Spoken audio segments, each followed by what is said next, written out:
바쁘신 현대인의 일정에 맞춰 하루 동안 터져나온 소식 중 주요한 내용만 전해드리는 나라의 TV 뉴스를 진행하겠습니다. 아프간 패망 이후 국내에서는 주한미군이 철수하면 한국도 같은 꼴이 될 것이라는 우려가 제기됐습니다. 특히 워싱턴 포스트 칼럼니스트 마크 티센이 최근 트위터에 미군이 없으면 한국도 아프간처럼 빠르게 무너질 것이라고 한 주장이 급속히 퍼져 불안을 더욱 부추겼는데요. 이에 미국 백악관이 바이든이 거듭 말했다며 한국과 유럽에서 미군 철수는 없을 것이라며 진화에 나섰습니다. 역사를 잊은 민족은 절망한다면서요? 위협하는 상대 비유나 쳐맞추며 평화를 구걸한다고 평화가 되나요? 일제 식민지배 6.25 전쟁을 경험한 나라에서의 좌파 정권 안보관 참 기가 막히는데요.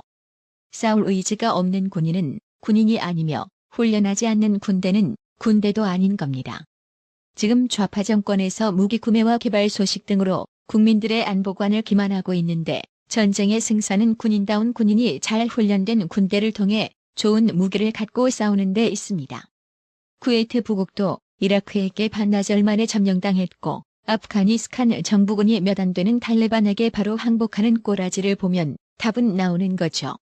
때문에 단지 좋은 무기만으로 전쟁을 승리로 이끌 수 없다는 점을 간과하지 말아야 하며 평화를 원한다면 항시 전쟁 준비 태세를 갖춰야 하는 건데요. 대책 없이 주한미군 철수 주장하지 말고 진짜 주한미군이 철수되게 하고 싶다면 대한민국도 핵무기를 개발하자는 주장부터 먼저 하길 바랍니다. 대책 없이 안보관을 파괴하려고 작당하고 있는 이 좌파들아. 민주당 대선 후보 정세균 전 총리는 17일 디지털 경제 공약 발표 기자회견을 통해 화폐 개혁의 첫 번째 단계로 일회 현금 사용액을 100만 원으로 제한하고 점차 줄여나가서 10만 원 이상의 현금 사용을 금지하겠다고 밝혔는데요. 시바, 이제는 내 돈도 국가 허락받고 써야 하나 봅니다. 해당 소식에 네티즌들은 뭐요? 완전 공산당이네라며 이게 진심 대선 후보가 하는 말입니까? 코미디 빅리그보다 더 웃긴다고 조롱하며 질타했습니다. 근데 코미디 소식이 하나 더 있습니다. 집회에서 수입산 화로를 내던진 행위가 동물 학대에 해당한다는 수사당국 판단이 나왔습니다. 서울 영등포 경찰서는 17일 경남 어류양식협회 대표자 A씨를 동물보호법 위반 혐의로 검찰에 송치했다고 밝혔습니다. A씨는 지난해 11월 27일 여의도 민주당사 앞에서 협회 회원들과 상경 집회를 열고 살아있는 일본산 방어와 참돔을 던져 동물보호법상 동물학대 등의 금지 위반, 즉 어류를 학대한 혐의를 받습니다. 당시 협회 측은 정부가 일본산 화로를 수입해 국내 어민들이 큰 경제적 타격을 입었다며 화로 내던지기 시위를 벌이면서 시민들에게 국내산 화로를 포장해 나눠주기도 했습니다.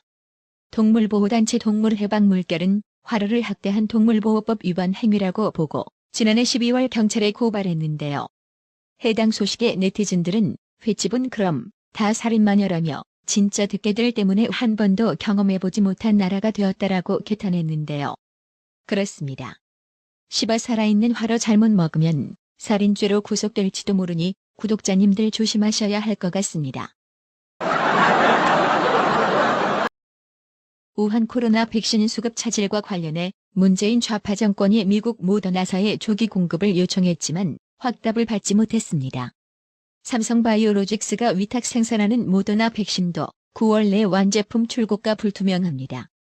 강도태 중앙재난안전대책본부 1총괄조 정관은 브리핑에서 모더나 측이 백신 공급 차질에 대해 한국 정부와 국민에게 사과했고 차질의 원인이었던 실험실 문제가 거의 해결됐다고 설명했다고 밝혔습니다. 모더나사는 8월에 공급하기로 했던 백신 850만 회분을 절반도 보내지 못하게 됐다고 우리 정부에 통보한 바 있습니다.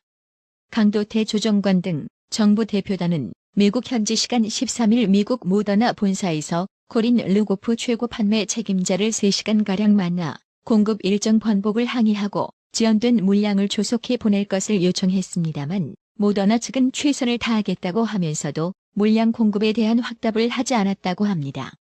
결국 빈손으로 귀국한 대표단은 귀국 후 모더나 측과 화상회의를 하며 같은 요청을 반복했지만 진전된 성과는 없었던 것으로 전해졌습니다.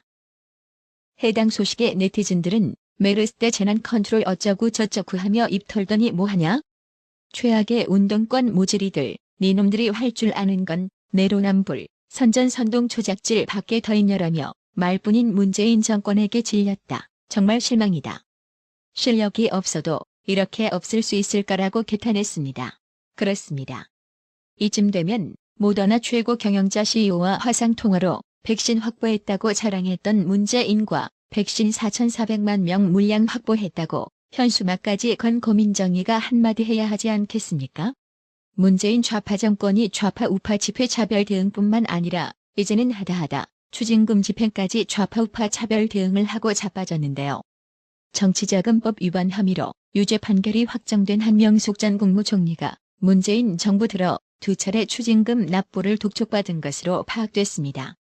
전주의 국민의힘 의원실이 법무부에서 제출받아 공개한 한명숙 전 총리 추징금 집행 내역에 따르면 검찰은 현재까지 전체 추징금 8억 8,300여만 원 중 고작 1억 7,200여만 원만을 추징하는 데 그쳤습니다. 한명숙 전 총리는 2007년 3월에서 8월 한만호 전 한신건영 대표에게서 불법 정치자금 9억여 원을 받은 혐의로 기소돼 2015년 8월 대법원에서 징역 2년과 추징금 8억 8,300여만 원의 확정 판결을 받고 복역해 2017년 8월 말 만기 출소했습니다. 추징금은 2016년 영치금 250만 원, 2017년 남편 명의의 아파트 전세 보증금 1억 5천만 원, 2018년 자진 납부 및 예금 채권 압류 1,780여만 원, 2019년 예금 채권 압류 후 150만 원 등만 집행된 상태입니다. 한명숙 전 총리는 아직 7억 1천여만 원을 더 내야 합니다. 한명숙 전 총리가 추징금 납부를 미루자 문재인 좌파 정권은 그동안 총 3차례 납부를 독촉했습니다. 대법원 확정 판결이 난 2015년 9월과 문재인 정부 들어서인 2018년 6월과 10월 2차례 납부 독촉이 전부였습니다. 법무부는 전주회 의원실에 주기적인 사실 조회를 통해 미납자의 은닉재산을 지속적으로 추적하고 있으며 은닉재산 발견 시 신속히 강제 집행할 예정이라고 설명했습니다. 해당 소식에 네티즌들은 박 대통령은 잽싸게 주택경매 붙이고 한명숙은 추징금 안 내려고 무죄라고 떠들고 참 웃기는 듣개들이다라며 전두환 욕하면서 전두환처럼 행동하는 좌파라고 비꼬았는데요. 그렇습니다. 앞서 박 대통령 내곡동 사저는 문재인 좌파 정권의 법원으로부터 공개 입찰에 의해 지난 12일 38억 6,400만 원에 아주 신속하고 재빠르게 경매 처리되었습니다. 차기 대통령 적합도 조사에서 윤석열 전 총장과 이재명 경기도지사의 이강 구도가 굳어지는 모양새입니다. 윤석열 후보의 경우 탄핵 발언과 국민의힘 대선주자 토론회 개최를 둘러싸고 불거진 이준석이와의 갈등으로 지지율이 떨어질 것이라는 관측이 있었지만 다자대결과 양자대결 모두에서 지난주보다 지지율이 상승했습니다. 그 뒤로는 2.4%포인트 상승한 홍준표 의원 7.1%, 최재형 전 원장 5.1%, 추미애 씨 2.7%, 유승민 전 의원 2.6%, 안철수 국민의당 대표 2.5%, 정세균 전 국무총리 1.4% 수준이었습니다. 뉴데일리와 시사경남 의뢰로 여론조사 업체 피플네트워크스 리서치가 지난 17일 전국 유권자 1,001명을 대상으로 실시한 이번 여론조사에서 윤석열 전 총장은 이재명 지사와 가상 양자 대결에서 지난 조사 때보다 0.8%포인트 떨어지면서 41.6%를 기록했습니다. 반면 이재명 지사는 지난주보다 2.3%포인트 오른 37.7%를 기록하면서 오차 범위 내로 격차를 좁혔습니다. 윤석열 전 총장과 이낙연 전 대표의 양자 대결에서는 윤석열 전 총장이 44.1%, 이낙연 전 대표가 32.9%의 지지를 얻었습니다. 또 내년 대선에서 정권 유지를 위해 여당이 재집권해야 한다는 의견은 39.8%였고 정권 교체를 위해 야당이 집권해야 한다는 의견은 49.2%로 조사돼 정권 교체 우세론이 지속되었습니다. 이번에는 트러블메이커로 등극한 이준석 관련 묶음 소식입니다. 이준석이와 대선 주자인 원희룡 전 제주도지사의 통화 내용을 둘러싼 양측의 진실 공방이 점입가경으로 흐르고 있습니다. 이준석이는 곧 정리된다는 자신의 발언이 논란으로 번지자 통화를 기록한 내용을 공개하며 최근 갈등 상황에 대해 언급하는 과정 중 곧 그런 상황이 정리될 것이라고 한 것이라며 앞서 원희룡 전 지사가 정리된다는 말은 갈등이 정리된다는 뜻이 아니라 후보로서의 지속성이 정리된다는 뜻이라고 주장한 발언을 반박했습니다. 그러자 원희룡 전 지사가 18일 긴급 기자회견을 통해 이준석이가 갖고 있는 녹음 파일 전체를 오늘 오후 6시까지 공개하라고 촉구했습니다. 곧 정리된다는 대상은 윤석열 전 총장이라고 주장하며 녹음 파일 전체 공개를 요구한 것입니다. 이에 이준석이는 이날 오전 원희룡 전 지사가 기자회견을 열어 녹음 파일 전체를 공개하라고 촉구한 직후 자신의 페이스북에 그냥 딱 합니다라고 적었습니다. 통화 일부를 이미 공개했음에도 녹음 파일 전체를 공개하라는 원희룡 전 지사의 요구를 우회적으로 비판한 것으로 풀이됩니다. 이런 일련의 과정들을 지켜보면서 나라의 TV는 그동안 우판의 특정 인물에 대한 비평을 자제해왔지만 이준석이는 예외입니다. 애초 전당대회 때부터 이준석은 살아온 만큼만 세상을 보는 시각이 극히 짧은 인간이라고 단정했습니다. 오쇼라즈니 슈는 삶은 지식도 필요하지만 지혜도 필요하다라고 주장했습니다. 그렇습니다. 책에서 지식이 나온다면 지혜는 삶의 경험에서 나오는 거죠. 그래서 지금도 이준석이는 자기가 살아온 만큼만 세상을 본다는 생각에는 추호도 없는데요. 때문에 그동안 한 배를 탔다고 생각한 김종인마저 이준석의 최근 행보에 손사래를 쳤습니다. 김종인 전 비상대책위원장은 지난 17일 윤석열 전 검찰총장과 이준석 간 갈등과 관련해 오늘 윤석열 전 총장을 만나 대응하지 말고 참고 지내라는 정도로 이야기했다라고 전했습니다. 윤석열 전 총장은 이날 김종인 전 위원장의 사무실을 찾아 1시간가량 당내 상황과 관련해 조언을 구한 것으로 알려졌습니다. 김종인 전 위원장은 CBS 라디오 한판 승부에 출연해 처음부터 윤석열의 가급적 당 밖에 있는 게 현명하다고 얘기했던 게 이런 일 때문이라면서 이같이 말했습니다. 김종인 전 위원장은 윤석열 전 총장이 어쨌든 당에 들어갔으니 속박을 받을 수밖에 없고 당도 야당 후보로 선두를 달리는 사람을 억지로 끌어들였으면 뭘 해줄 걸 갖고 있어야 하는데 그런 거 없이 엉뚱한 공격을 받으니 감정적으로 대응할 수밖에 없는 것 아니냐라고 했습니다. 이어 당 지도부, 각 후보 캠프로부터 집중 공격을 받는 이준석 표에 대해 내년 대선 승리를 이끌어내지 못하면 본인 정치적 커리어에서도 힘든 상황에 빠진다고 조언을 했는데 순순히 듣는 성격도 아니다라고 일침을 가하기도 했습니다. 그러면서 제1야당 대표가 어떻게 하면 대선에서 이길 건가 이런 걸 생각을 해야지 이상한 소리를 하고 너무 사소한 일에 큰 관심을 가지고 말 한마디에 곧바로 반응하는 습성을 보인다라면서 지나가 버릴 건 지나가야지 참지를 못하니 문제가 발생한다라고 지적했습니다. 이어 당 지도부, 각 후보 캠프로부터 집중 공격을 받는 이준석 표에 대해 내년 대선 승리를 이끌어내지 못하면 본인 정치적 커리어에서도 힘든 상황에 빠진다고 조언을 했는데 순순히 듣는 성격도 아니다라고 일침을 가하기도 했습니다.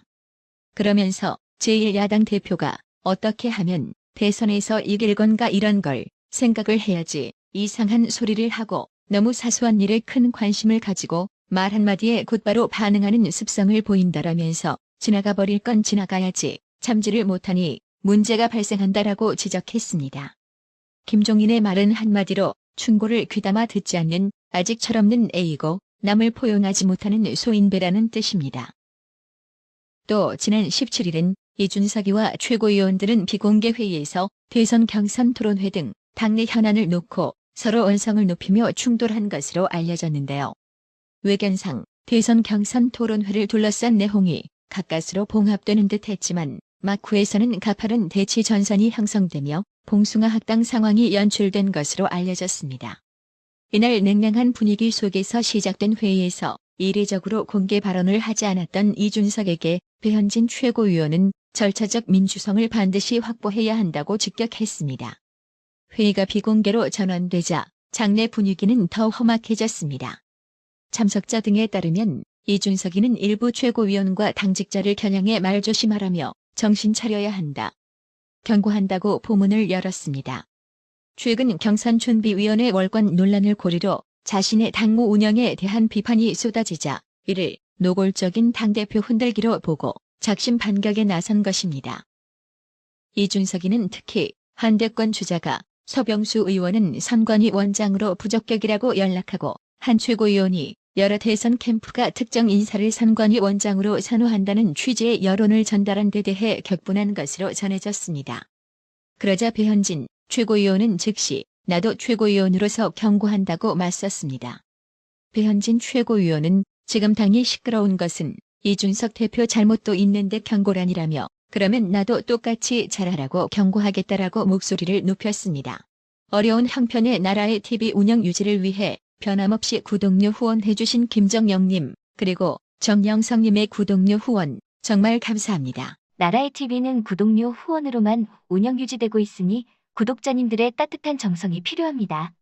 항상 뉴스 전달 방식에 노력하는 나라의 TV가 되겠습니다. 구독 그리고 알람 설정, 뉴스 영상 내용이 좋았다면 좋아요를 클릭해주세요.